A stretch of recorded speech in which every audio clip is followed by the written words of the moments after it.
కాకినాడ జిల్లా జగ్గంపేట మండలం జగ్గంపేట స్థానిక మాజీ శాసనసభ్యులు జ్యోతుల చంటిబాబు కార్యాలయంలో జగ్గంపేట గ్రామ ఉప సర్పంచ్ బండారు రాజా ఆధ్వర్యంలో మాజీ ముఖ్యమంత్రి వర్యులు జక్కంపూడి రామ్మోహన్ రావు 72వ జయంతి వేడుకలను ఘనంగా నిర్వహించారు। ఈ కార్యక్రమానికి ముఖ్య అతిథిగా హాజరైన జ్యోతుల రామస్వామి ఈ కార్యక్రమాల్లో జయంతిని పురస్కరించుకొని జక్కంపూడి రామ్మోహన్ రావు చిత్రపటానికి పూలమాలలు వేసి కేక్ కట్ చేసి ఘన నివాళులర్పించారు।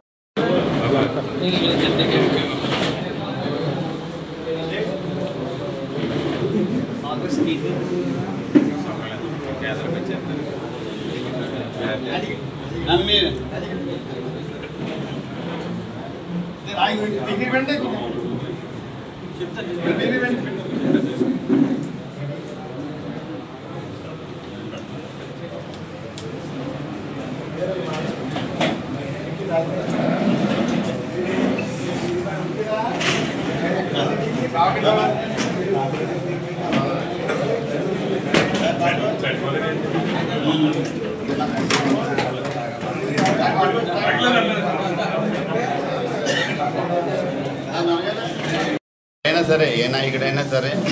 ఒక రాజశేఖర రెడ్డి గారిని ఒక రామ్మోహన్ రావు గారిని ఆదర్శంగా తీసుకుంటే వాళ్ళు కూడా అలాగే చరిత్రలో అలాగా ప్రజల గుండెల్లో చిరస్థాయిగా ఉండిపోతారని చెప్పేసి ఈ సందర్భంగా తెలియజేసుకుంటూ మరొకసారి ఈ కార్యక్రమానికి చెప్పగానే అలాగే రామస్వామి గారు గట్టిగా చేద్దాం రాజా, మామూలుగా నువ్వు అక్కడక్కడ పెట్టి చేసేటువంటి మన పార్టీ ఆఫీస్ ఉంది కదా అక్కడ చెయ్యి, ఉన్న ఏర్పాట్లు అయ్యి నేను చూసుకుంటానని చెప్పేసి వెంటనే ఎమ్మెల్యే గారిని చంద్రబాబు గారు రామస్వామి గారు స్పందించడం, అలాగే సాయిబాబు కూడా రాజా రాజా గారు ఫోన్ చేశారు కదా ఎక్కడ పెట్టు నేను కూడా వస్తాను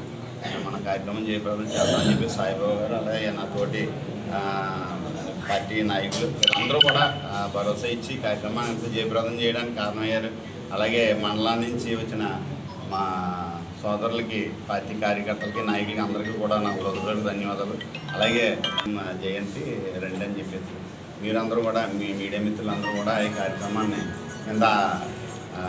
గ్రాండ్గా జరగడానికి కారణమైనందుకు అందరికీ ధన్యవాదాలు తెలియజేసుకుంటూ సెలవు తీసుకుంటాం।